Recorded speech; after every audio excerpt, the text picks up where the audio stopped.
Hemos estado en el libro de Tito, pero hoy quiero que busque Gálatas para continuar con nuestro estudio sobre la admirable gracia de Dios.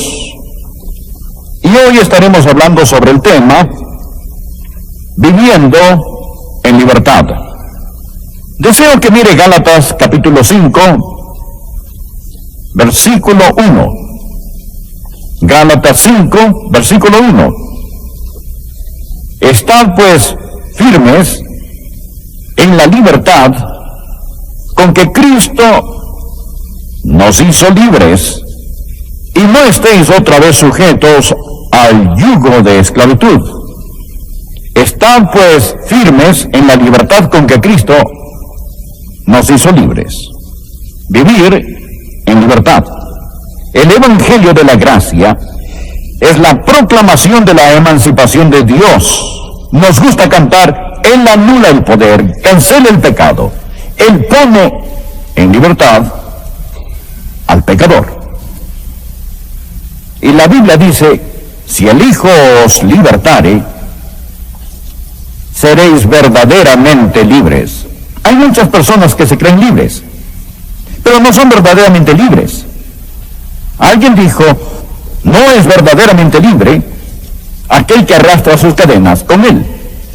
Deseo que realmente vea cuán grande es la gracia de Dios y la libertad que la gracia de Dios da. Recuerda esto acerca de Satanás. Satanás no quiere muertos, él quiere conversos. Y él quiere tomar a esos conversos y hacerlos sus esclavos. Y estas personas que son los esclavos de Satanás y sirvientes son los que, irónicamente, estos esclavos de Satanás presumen de su libertad. Presumen, por ejemplo, sobre la libertad reproductiva, lo que significa el supuesto derecho de vivir como los gatos del callejón y abortar. Llaman a esto libertad. O hablan de la libertad de prensa, que significa imprimir literatura diabólica. Desde que la isla de Manhattan se vendió por $24, no se ha vendido tanto lodo ni tanta basura tan barato. Y llaman a esto libertad. Pero 2 Pedro capítulo 2, versículo 19 dice: Él les promete libertad y son ellos mismos esclavos de corrupción. Bien, Jesús vino para liberarlo. Y no existe nada más liberador que la gracia. Y no hay nada más maravilloso que una vida de libertad. Comencé al final de Gálatas, pero ahora quiero que retrocedan al primer capítulo de Gálatas. Gálatas 5, versículo 1 es un resumen de todo lo que hemos visto. Regresemos a Gálatas capítulo 1. Y lo primero que deseo que usted note es esto. Quiero que vea las dimensiones de una vida de libertad. Las dimensiones de una vida de libertad. ¿De qué somos libres? En primer lugar, por la gracia de Dios, usted es liberado de la esclavitud del legalismo, y no hay mayor esclavitud que la esclavitud del legalismo.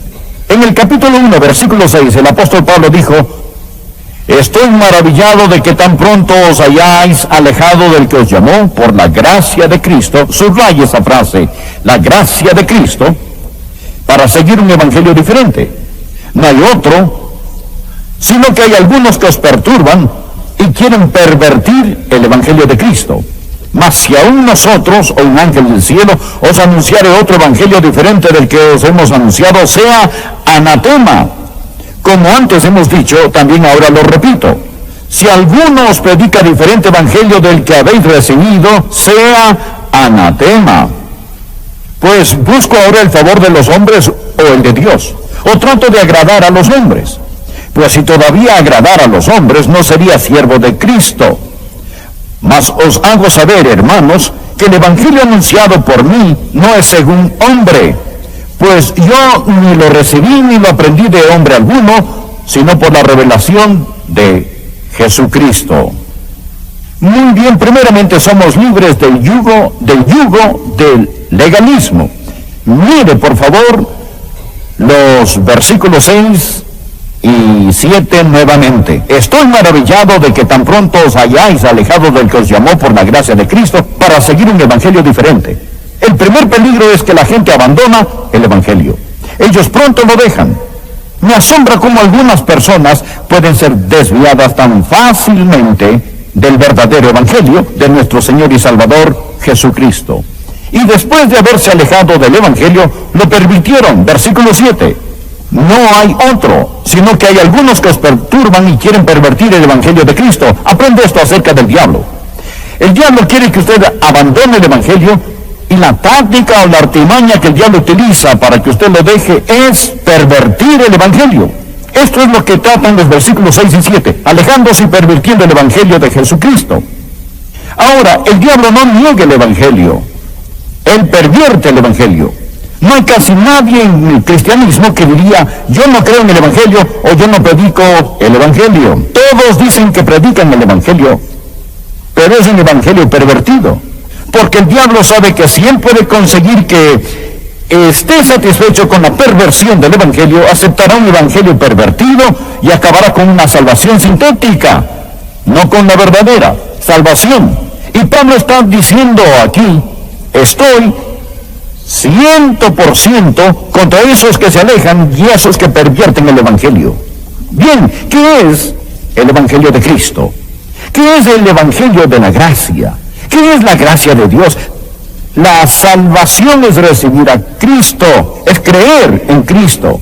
Cree en el Señor Jesucristo y tú serás salvo. Usted dirá, por supuesto que Jesús fue uno de los más grandes líderes religiosos. No. Jesús es el Hijo unigénito de Dios y el único camino para llegar al cielo. ¿Le ofende a usted esto? Bien, oféndase. Oféndase.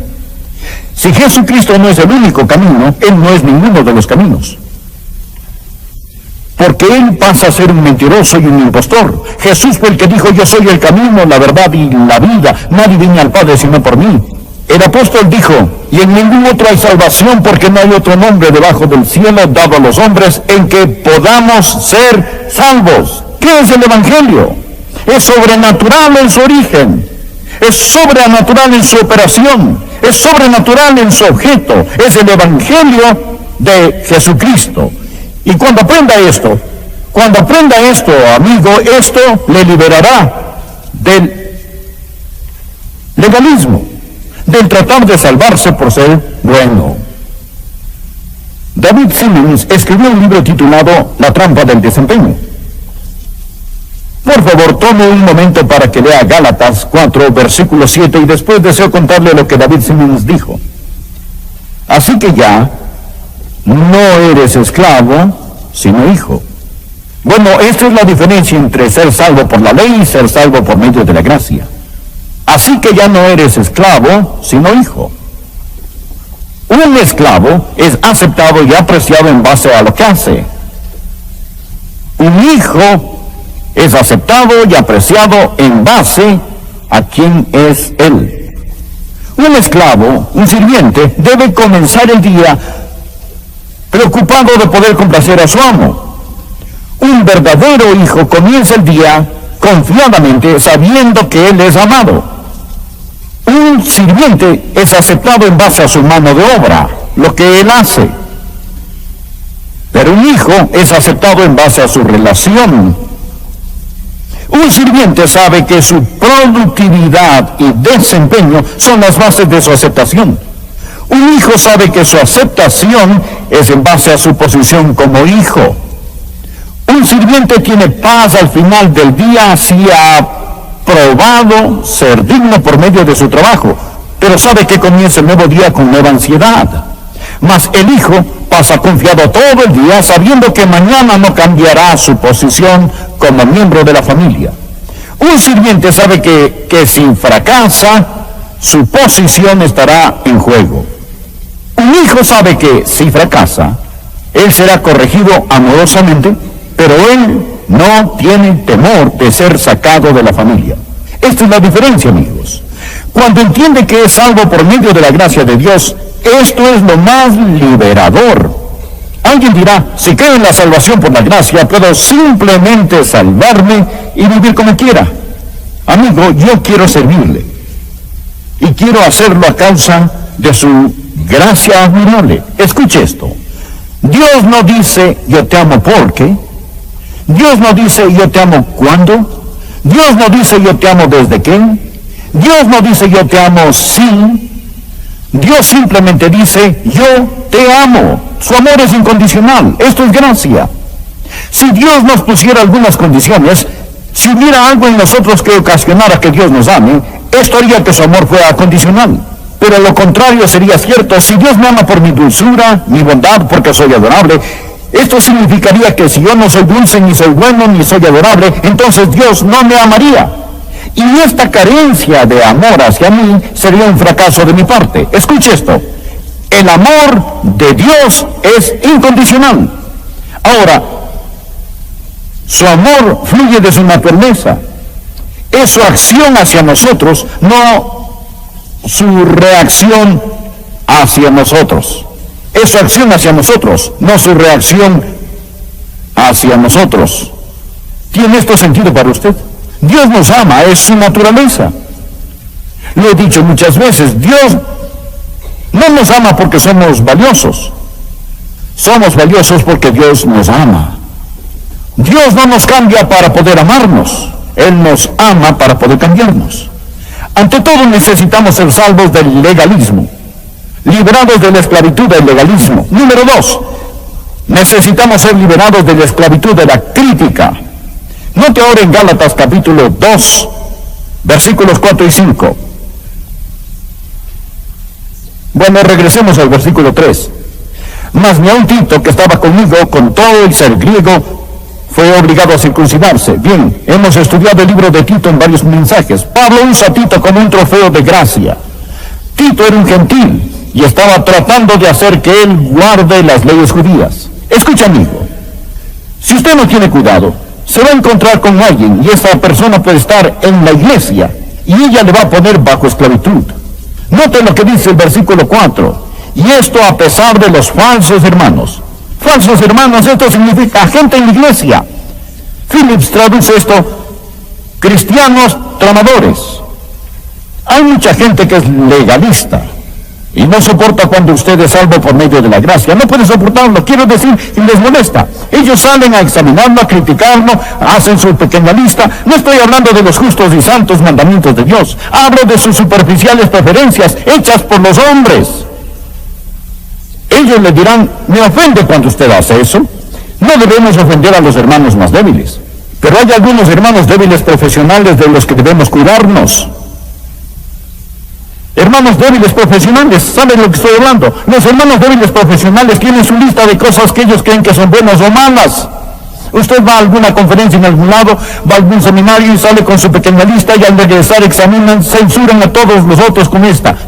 Amigo, no lo haga, no deje que alguien lo haga a usted. Ahora, nunca hiera la conciencia de un hermano más débil. Pero si ese hermano es un hermano débil profesional, él está enfermo y usted no puede enfermarse para sanarlo a él.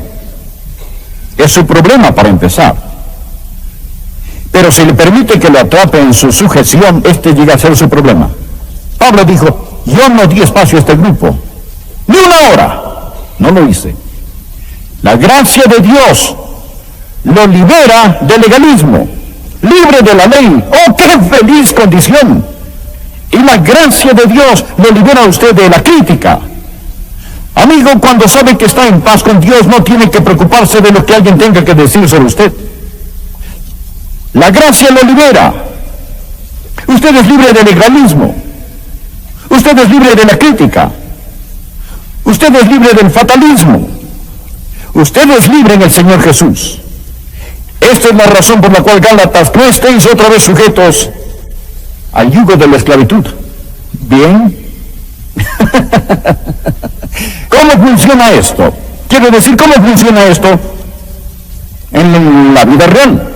Bien, todo está en la cruz. Lea el capítulo 2, versículo 20. Prepárese para una bendición. Mírenlo. Así es como funciona el Evangelio. Con Cristo estoy juntamente crucificado, y ya no vivo yo, mas vive Cristo en mí. Y lo que ahora vivo en la carne, lo vivo en la fe del Hijo de Dios, el cual me amó y se entregó a sí mismo por mí. No desecho la gracia de Dios. Muchos de nosotros hemos desechado la gracia de Dios. Esta es una frase tan obvia. No desecho la gracia de Dios, pues si por la ley fuese la justicia, entonces por demás murió Cristo. Esto significa que si pudiera salvarse por ser bueno, el Calvario fue una equivocación. Pues si por la ley fuese la justicia, entonces por demás murió Cristo. Continuemos con capítulo 3, versículo 1. Oh Gálatas insensatos, ¿quién os fascinó para no obedecer a la verdad? A vosotros, ante cuyos ojos Jesucristo fue ya presentado claramente entre vosotros como crucificado. Lo que él está diciendo es que alguien los ha engañado, alguien los hechizó, alguien consiguió que quitaran sus ojos de la cruz y los pusieran en otra cosa. Todo está en la cruz. Permítame decirle cómo funciona la gracia de Dios. ¿Qué es la vida cristiana? Primero, es una vida crucificada. Con Cristo estoy juntamente crucificado. ¿Lo ven en el versículo 20? Está hablando de usted, está hablando de mí. Cuando Jesucristo murió por mí, Él murió como mi sustituto, y cuando Él murió por mí, yo morí con Él. Ahora note esto grande, simple y claro. Él no solo murió por sus pecados, para quitar sus pecados, Él murió para salvarlo a usted. A usted. El problema no es lo que hace, el problema es quién es usted. Con Cristo estoy juntamente crucificado. Yo soy el que merecía morir. Soy el que clavaron sobre esa cruz. Usted dirá, pensé que fue Jesús. Sí, fui yo. Porque Él murió por mí. Y morí con Él. Y su muerte llevaba mi nombre sobre ella. Y cuando Él pagó, mi deuda quedó cancelada. Ve usted que estoy crucificado con Cristo. Él murió por mí. Está consumado. Por lo tanto, si un hombre es condenado por un crimen y lo sientan en la silla eléctrica conectando el interruptor y al examinarlo el forense dice está muerto, nunca lo ejecutarán otra vez. Si lo ven caminando por la calle, ni modo. No es su problema el cómo regresó a la vida. Él pagó su deuda totalmente. Él estaba muerto, lo pronunciaron muerto, él no puede ser ejecutado dos veces. Este es el primer punto. Esta vida es una vida crucificada. Espere un minuto.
Es una vida intercambiada. Léalo. Con Cristo estoy juntamente crucificado y yo ya no vivo, mas vive Cristo en mí. Bien. Yo morí con Él y resucité con Él. Usted mira a un hombre resucitado, mi nombre, pero no estoy con Él en la sepultura, porque Él tiene una vida que la sepultura no puede sujetar. Y esa vida es mía. He resucitado con el Señor Jesucristo. Jan Thomas, el gran predicador, un querido hombre de Dios y amigo personal, Mayor Jan Thomas, tiene una de las mejores ilustraciones. Él habla de Moisés cuando al salir al desierto, él vio aquella zarza que ardía. ¿Recuerda la historia? Había una zarza que ardía con fuego en el desierto. Moisés empezó siendo un misionero y acabó siendo un asesino. Ahora él estaba al otro lado del desierto. Y estando al otro lado del desierto en exilio, Dios le dijo, Moisés, quita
tu calzado de tus pies, porque el lugar en que estás, tierra santa es. Y allí hay una zarza que solo ardía, pero no se consumía. Ya en Tomás se imagina a Moisés mirando a la zarza que ardía, diciendo, oh, miren esto. ¡Qué zarza más asombrosa! Pero yo traté de arder para Dios y me quemé en 24 horas y desde entonces recibo un montón de cenizas. Y hay una zarza que simplemente sigue ardiendo. ¿Qué zarza tan maravillosa es esta? Y luego el mayor Tomás se imagina a Dios diciendo a Moisés, Moisés, ¿no es la zarza? Moisés, ¿ves tú aquella otra zarza allá? Yo podía hacer lo mismo con aquella zarza, o con aquella zarza, o aquella zarza, o aquella zarza, o aquella zarza, o aquella zarza, o con aquella, o con esta. No es la zarza, es Dios en la zarza. Cualquier zarza vieja servirá. ¿No es fantástico? Cualquier zarza vieja servirá. No es la zarza. O a veces miramos a personas y decimos, oh, qué maravilloso cristiano. No es maravilloso como Dios lo utiliza. No es maravilloso como Dios la utiliza. No es él, no es ella. Es la gracia de Dios. Con Cristo estoy juntamente crucificado y ya no vivo yo, mas vive Cristo en mí. Es Dios en la zarza. Y amigo, esta es la gracia de Dios. Y esto es la libertad del legalismo y del criticismo y del fatalismo. Si el Hijo os libertare, seréis verdaderamente libres. Amén. Oremos. Padre, gracias por tu palabra. Y cuán dulce es, y cuán preciosa es.